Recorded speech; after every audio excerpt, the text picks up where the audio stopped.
Here's everything you need to know about particle spawners in Hytale. Particle spawners are amazing blocks that are classed as developer items.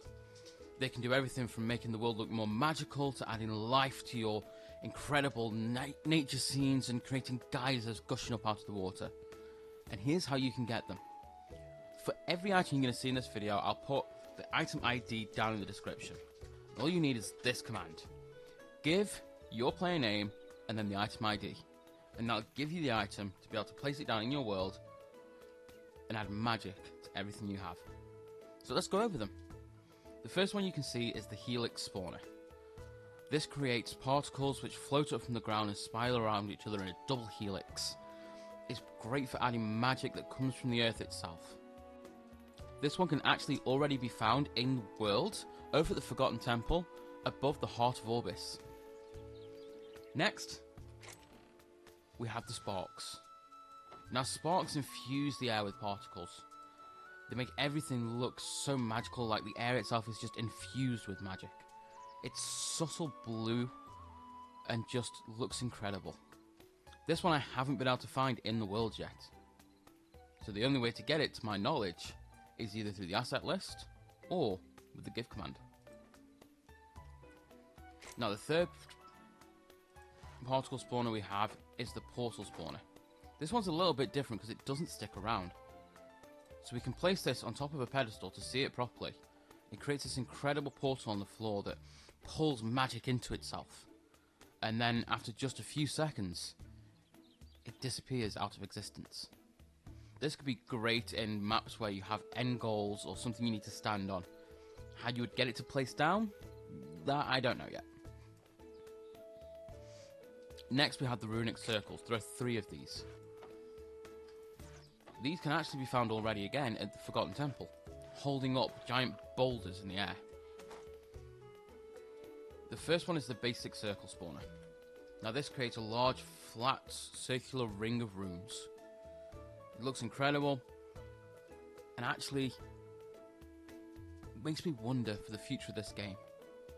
Will we have more of this runic magic throughout the game, or is this just some placeholder idea? Next we have the small circle spawner. This one spawns on an angle and is smaller than the regular circle spawner. It once again has these magic runes that just circle around. It takes a little while for these effects to go away once the block is broken. Finally we have the small flipped circle spawner. It's the same as the small circle spawner, but flipped. Simple as that. Next we have more nature focused spawners. These consist of leaves, butterflies and wind. You can see I've already set it up on this tree.